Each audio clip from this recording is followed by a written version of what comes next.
Lesson 6. Smash and grab. Listen to the tape, then answer the question below. How did Mr. Taylor try to stop the thieves? The expensive shops in a famous arcade near Piccadilly were just opening. At this time of the morning, the arcade was almost empty. Mr. Taylor, the owner of a jewellery shop, was admiring a new window display. Two of his assistants had been working busily since 8 o'clock and had only just finished. Diamond necklaces and rings had been beautifully arranged on a background of black velvet. After gazing at the display for several minutes, Mr. Taylor went back into his shop. The silence was suddenly broken when a large car, with its headlights on and its horn blaring, roared down the arcade. It came to a stop outside the jeweller's. One man stayed at the wheel, while two others, with black stockings over their faces, jumped out and smashed the window of the shop with iron bars. While this was going on, Mr. Taylor was upstairs. He and his staff began throwing furniture out of the window. Chairs and tables went flying into the arcade. One of the thieves was struck by a heavy statue, but he was too busy helping himself to diamonds to notice any pain. The raid was all over in 3 minutes, for the men scrambled back into the car and it moved off at a fantastic speed. Just as it was leaving, Mr. Taylor rushed out and ran after it, throwing ashtrays and vases. But it was impossible to stop the thieves. They had got away with thousands of pounds worth of diamonds.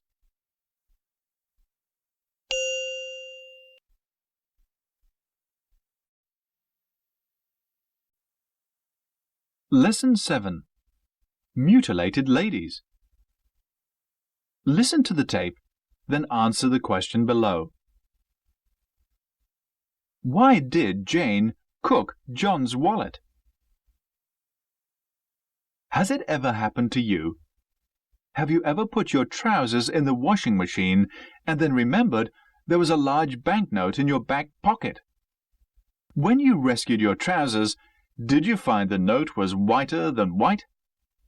People who live in Britain needn't despair when they make mistakes like this.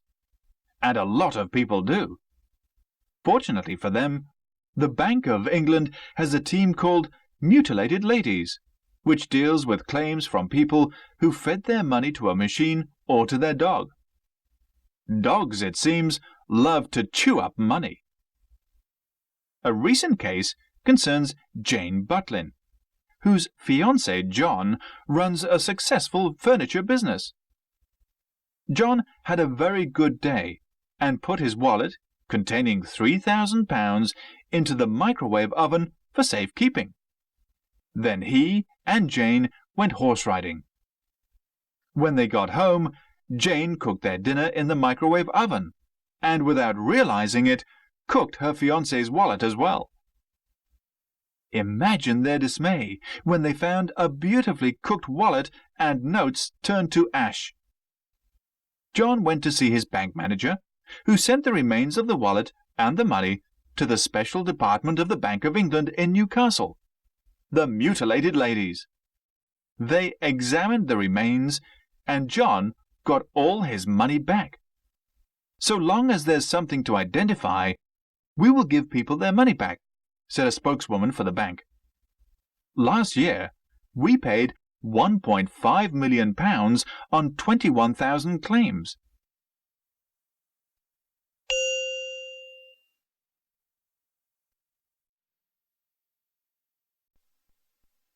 Lesson 8. A famous monastery.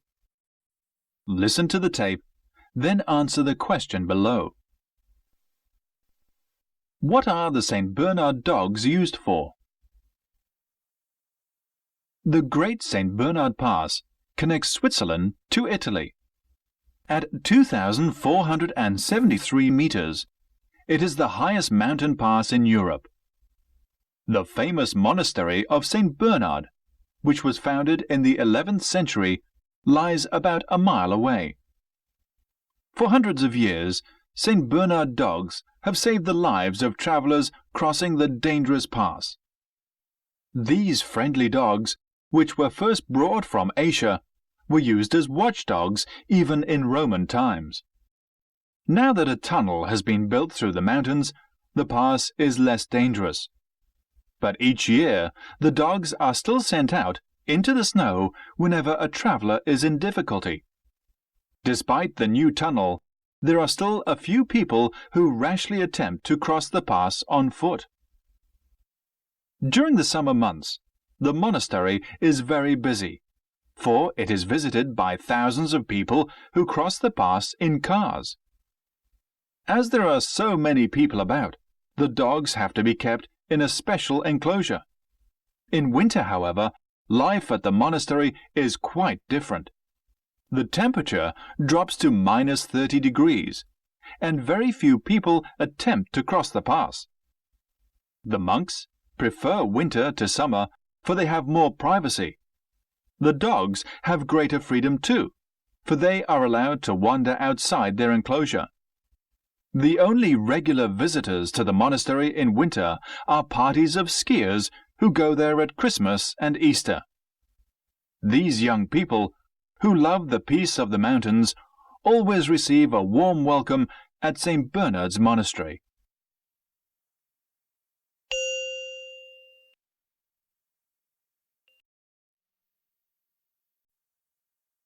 Lesson 9. Flying Cats. Listen to the tape, then answer the question below. How do cats try to protect themselves when falling from great heights? Cats never fail to fascinate human beings. They can be friendly and affectionate towards humans, but they lead mysterious lives of their own as well. They never become submissive like dogs and horses. As a result, humans have learned to respect feline independence. Most cats remain suspicious of humans all their lives. One of the things that fascinates us most about cats is the popular belief that they have 9 lives.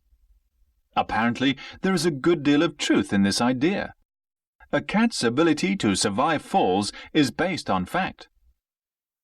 Recently, the New York Animal Medical Center made a study of 132 cats over a period of 5 months. All these cats had one experience in common.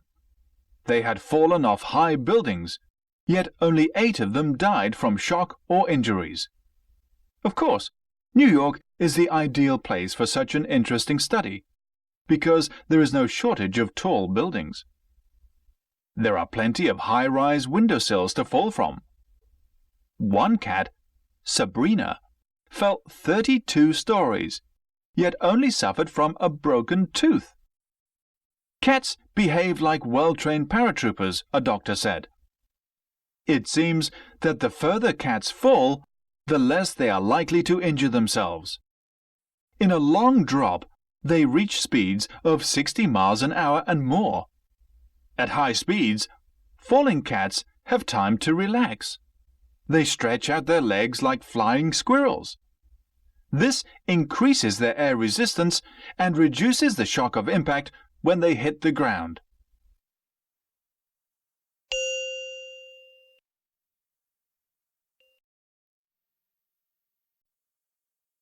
Lesson 10. The Loss of the Titanic. Listen to the tape, then answer the question below. What would have happened if only 2 of the 16 watertight compartments had been flooded? The great ship, Titanic, sailed for New York from Southampton on April 10, 1912. She was carrying 1,316 passengers and a crew of 891. Even by modern standards, the 46,000-ton Titanic was a colossal ship. At that time, however, she was not only the largest ship that had ever been built, but was regarded as unsinkable, for she had 16 watertight compartments. Even if 2 of these were flooded, she would still be able to float. The tragic sinking of this great liner will always be remembered, for she went down on her first voyage with heavy loss of life. 4 days after setting out, while the Titanic was sailing across the icy waters of the North Atlantic, a huge iceberg was suddenly spotted by a lookout. After the alarm had been given, the great ship turned sharply to avoid a direct collision. The Titanic turned just in time, narrowly missing the immense wall of ice which rose over 100 feet out of the water beside her. Suddenly, there was a slight trembling sound from below, and the captain went down to see what had happened.